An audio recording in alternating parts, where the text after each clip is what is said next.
Good morning, gang. Good to be here with you today for our Tuesday devotion.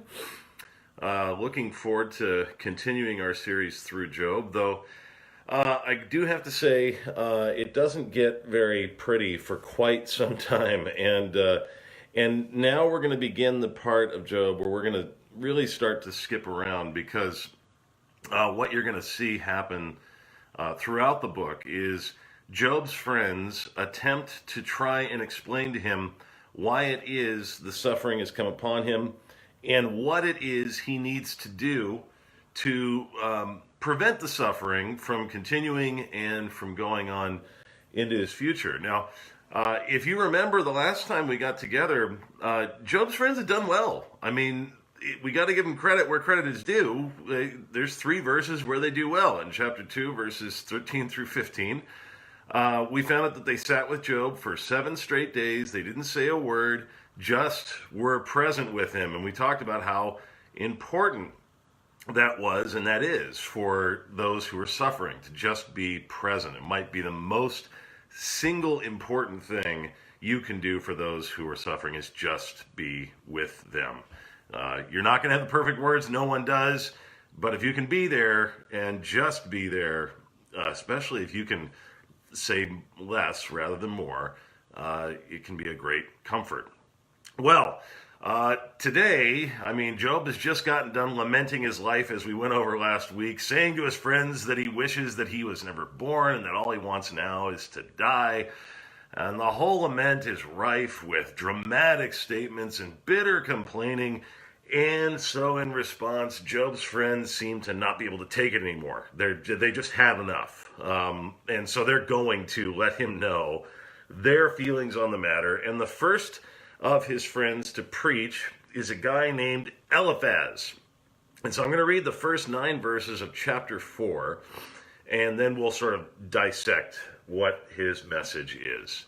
It says, quote, "Then Eliaphaz, the Temanite, answered and said, 'If one ventures a word with you, will you be impatient? Yet who can keep from speaking? Behold, you have instructed many, and you have strengthened the weak hands.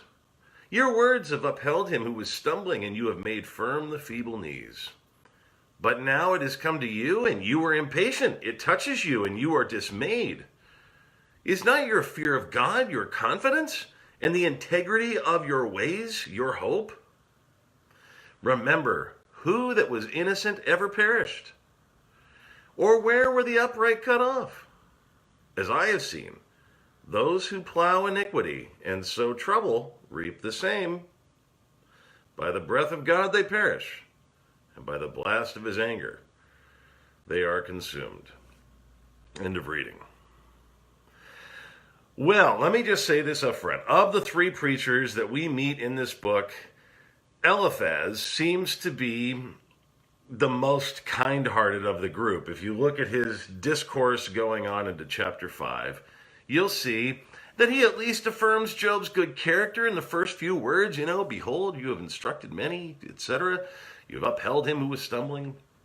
On top of this, our dear Eliphaz does make true statements about God and his character throughout his speech, so he's not completely off the rails. Often doing something wrong, in Scripture or in life, it doesn't mean that you're wrong about everything. It's just enough of a problem that it taints the whole message. And really what message he preaches in this passage to Job is the message that is very common today. It is sometimes labeled the prosperity gospel or the prosperity prosperity doctrine. And basically the message says something very, very, very logical to us. Good morning, Bonnie. Good morning, Glenna. I don't see who else is there. I think I saw Brian's name there. Hi, Brian. But the message of the prosperity gospel is really, really simple, and it's the fundamental message of every religion that's ever existed. And it goes like this: you get what you deserve. You sow seeds of blessing, you get blessing. You sow seeds of destruction, you get destruction. That's the fundamental tenet of the doctrine. It's a message often preached to the suffering and the poor, and it is a message that, even if well intended, ends up beating the soul of the hurting. So, why is this prosperity message to those who suffer hurtful rather than helpful? Let's talk about that. Well, first of all, the reason that that message is hurtful rather than helpful is because it focuses our attention inwardly. In other words, it drives us back within ourselves for strength. That's one of the first things that Eliaphaz drops on our buddy Job. He directs him inward. If you remember what he says in verse 6 of chapter 4, is not your fear of God your confidence, and the integrity of your ways your hope? Now, of course, fear of God is great. Fear of God is wonderful and biblical and right and true. The same with integrity in all our ways. That's great. Yes, these are both good qualities and characteristics we should cultivate. And indeed, as the early chapters record, Job had generally walked with both of these characteristics. But there's a problem here. And the problem is, Eliphaz doesn't merely hold up these things as good things, but as ultimate things by which Job can base his life on. Job's confidence and hope, those are the words he uses, are found in those things on the inside, his ability to fear God and his own integrity. He is therefore placing the burden on the suffering Job for how well he is doing in his life. So then, suffering then becomes something that Job can control. This is the message that the prosperity gospel preaches so often. We say, if I just do this more or walk better, then I can avoid difficulty and suffering in this life. This type of thing may seem to work for a while. It might, but I am telling you, there will be a day where you will have no good reason that you can possibly think of for why suffering has come upon you. It happens to everybody. It's part of being a human being. And if you've built your life on this very predictable, controllable God, who basically functions like a vending machine, you do enough good, you have enough integrity, then he gives you blessing, then you are going to have a deep, deep, deep crisis of faith. If your faith is built on a God who basically goes tit for tat, and not a God who is with us in our suffering and through our suffering, it's going to be too heavy to carry. The whole thing, it reminds me a little bit of the story with Peter. Peter is at one point walking on the water to Jesus. You remember what happens there, right? He instructs Peter to do the same. Jesus is walking on the water, instructs Peter to do the same. Initially, Peter, as long as he is focused on Christ, looking away from himself, not on his own strength or confidence or ability, but looking to Christ, he's able to walk. But as soon as he starts looking at his own situation and focusing on himself, looking down at his feet and the waves, he begins sinking. And that is ultimately what the prosperity gospel will do to you. It will. It will tell you and Peter to not look to Christ, but to look to your feet. And it's asking you constantly, are you walking good enough? Watch your feet, watch your feet, watch your feet. And the Bible is saying, no, watch Jesus. Jesus' confidence. Your confidence is in Jesus' fear of God.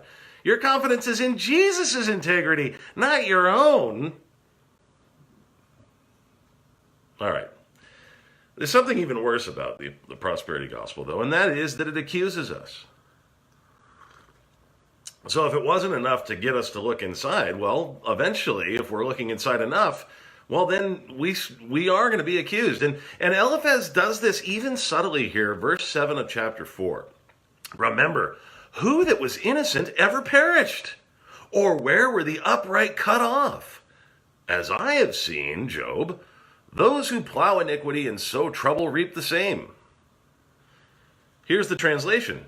Job, you and your kids must have sowed some trouble somewhere, buddy. You must have.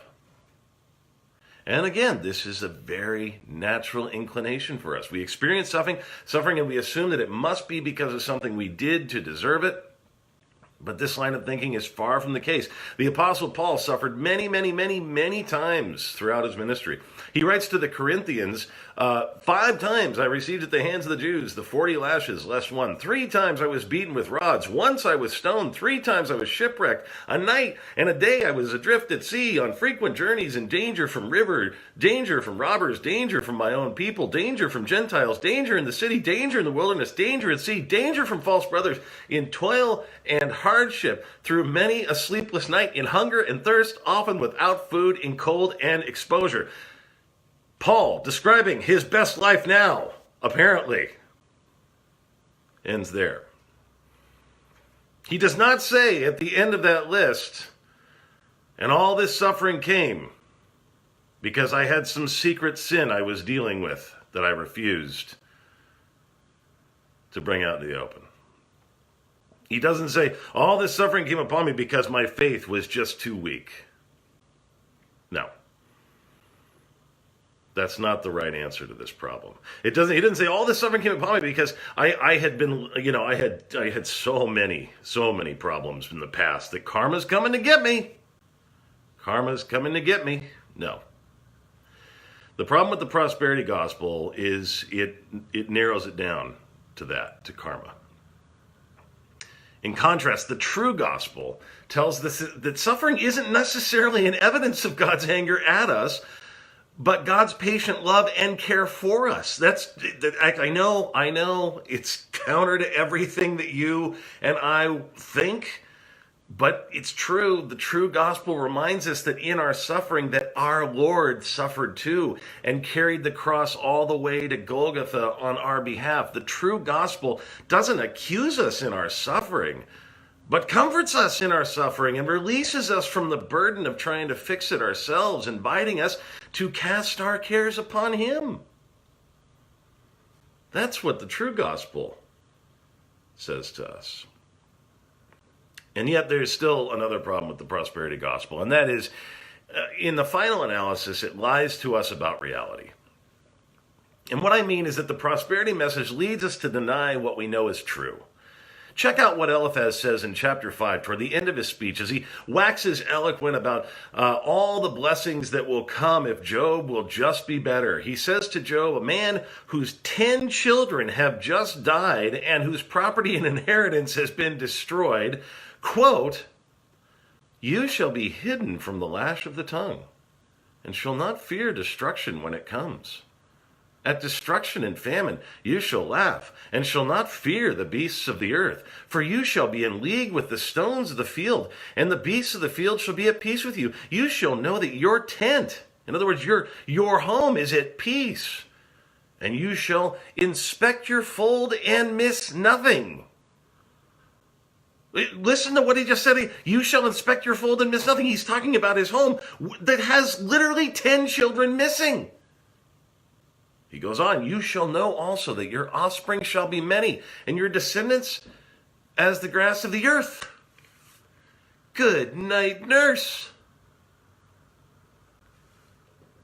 This prosperity message always gives such talk. Everything will be just fine. If you just believe more, obey more, be more pure, then life will be peaches and cream.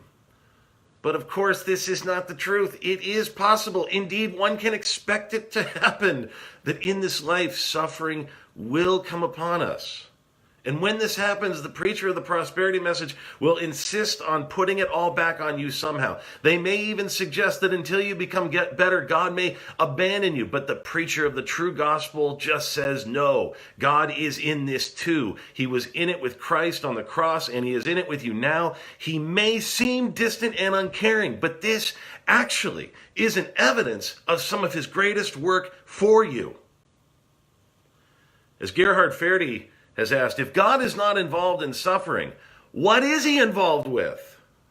Whoever does not know God hidden in suffering does not know God at all. And so, over and against his friend's various explanations and excuses that sought to let God off the hook, they blamed Job for the problems and suffering he was facing. However, Job preached a message that essentially laid responsibility at the feet of God. It's an interesting thing. He blames God. And what does God say when it's all said and done? About Job's friend Eliaphaz's message, my anger burns against you and against your two friends, for you have not spoken to me what was right. But about Job, who, is blaming God for all this, he says, my servant Job has spoken about me what is right. That is, God accepts responsibility for the pain and the suffering. He does not shrink back from it, but declares that he is working in it and through it. I think our biggest tendency, and one of the reasons the prosperity message is so appealing to us, is because we're trying to find a way in our minds to get God off the hook. And God instead says, no, as a matter of fact, you don't have to get me off the hook. I'm going up on a cross to deal with the suffering and the pain. I'm going to suffer and go through the pain myself. Let me close with a quote.